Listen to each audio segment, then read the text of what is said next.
Let's go to our next guest of the day, a human biologist, writer, speaker, and consultant working at the interface of science, philosophy, and religion. Dr. Gerard Verschuuren joins me. Hello, Doctor. Hi, John. Good morning. Well, good morning to you. Thanks for coming back on the show. This book just seems wildly interesting. Faith that makes you think. I think the first question isn't faith supposed to not be about thinking, Doctor? Yeah, that's what most people think. They say when you begin to use reason or thinking, you have no choice but to abandon faith. Or if you think that you have faith, then you cannot use reason. But where does that come from?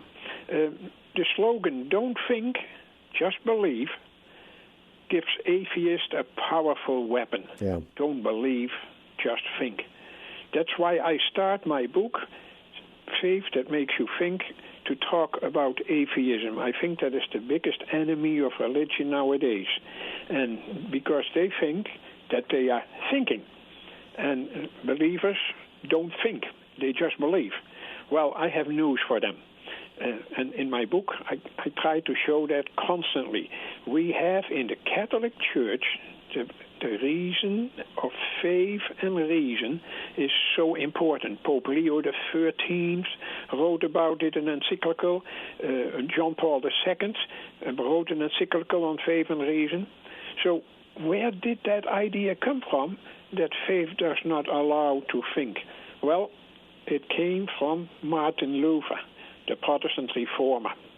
He didn't want faith to be based on reason. I am not saying it's based on reason. It is much more than reason. But if you cannot reason, then we have a problem. St. Augustine said it very clearly. Believers are also thinkers. In believing, they think, and in thinking, they believe. Who could say it better? Yeah, there does seem to be this kind of I don't want to say anti-thinking, but this anti-thought that, amongst many, that if I believe, then I just have to put away reason. Again, science and philosophy and all these things are maybe at odds with faith. And it's just never been the case. And the church from the beginning, I mean, the church certainly in many of its recent encyclicals, St. John Paul II, Fides et Ratio, and Pope Leo, as you said, they really want to put that to bed, but it just doesn't go away. And my question is, Doctor, are these straw men, kind of weak arguments building up from atheists today and trying to maybe trap believers into this, like this is what you really believe, when we really don't? You are right. You worded it well. It's a straw man. So they keep bringing it back and back and back. Why? First of all, because they are atheists. Let's put it that way. I always love to hear about our famous Saint Thomas Aquinas. He always says there is no way we can do all of this. He said there is a problem that we have way from the beginning. And he keeps stressing that there is no way we can just throw away that reason. He uses reason to explain our faith, to defend our faith, and to attract people to the faith. And all the straw men that the atheists are talking about is that that is nonsense. Where does that come from?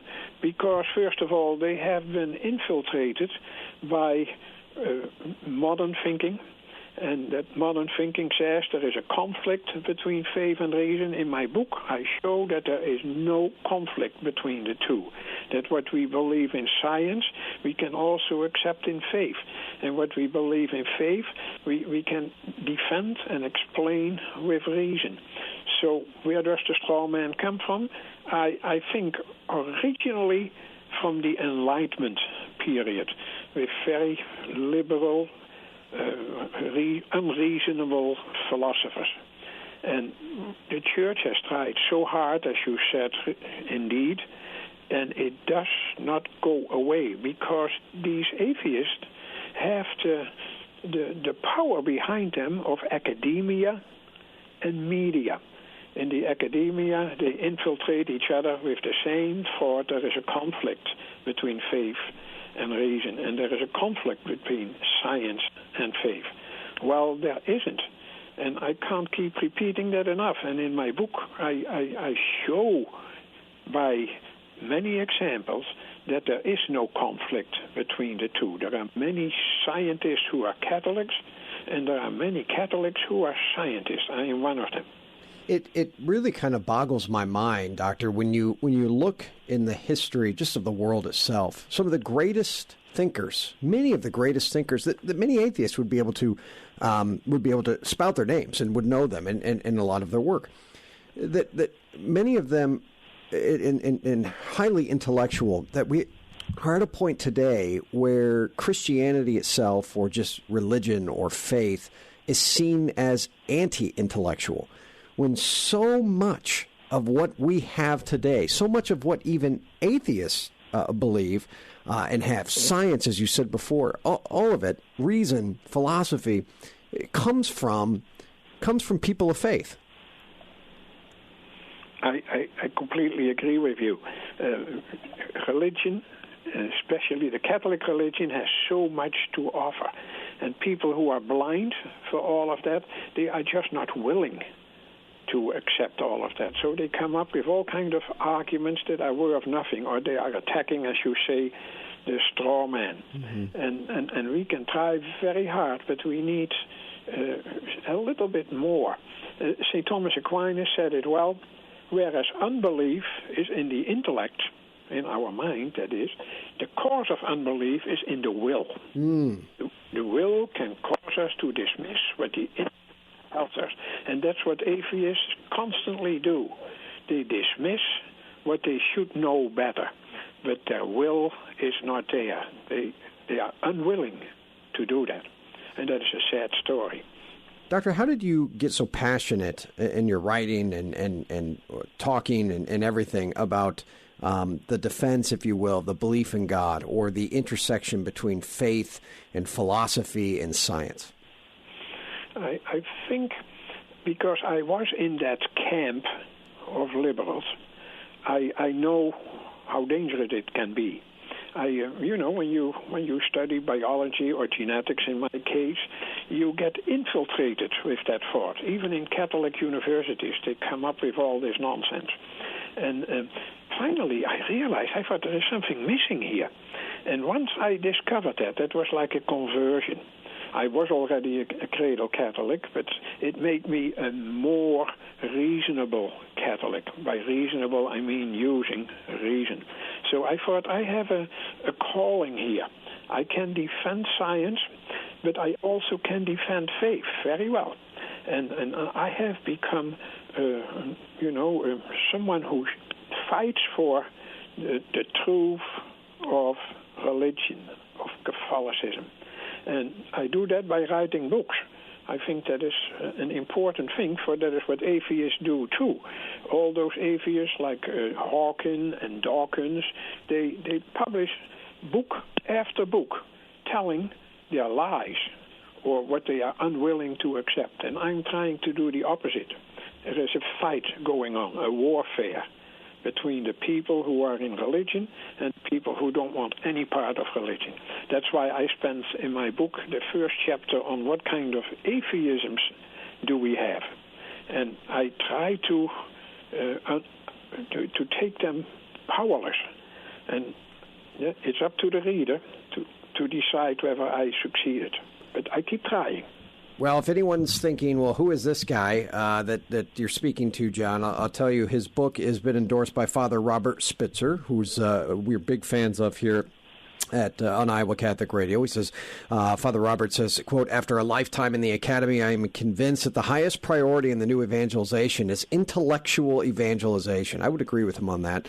And specifically apologetics, answering the major questions which so deeply concern our young people. Questions like, does God exist? Are we mere matter? Is there a conflict between the Bible and science? Does evolution have to be rejected? What is happiness? Are we really free? How can suffering be reconciled with a loving God? He says, this book does all of this in an incredibly accessible, engaging, and intelligent way, which paves the way into the mind and heart of the living God. That's quite the endorsement there, Doctor. Yeah, I was very happy with that. My goodness. Spitzer put it well. It is basically apologetics. That is defending the faith and making it reasonable. I always like to tell the story of this car salesman who was trying to convince someone to buy the car, and finally the guy walked away.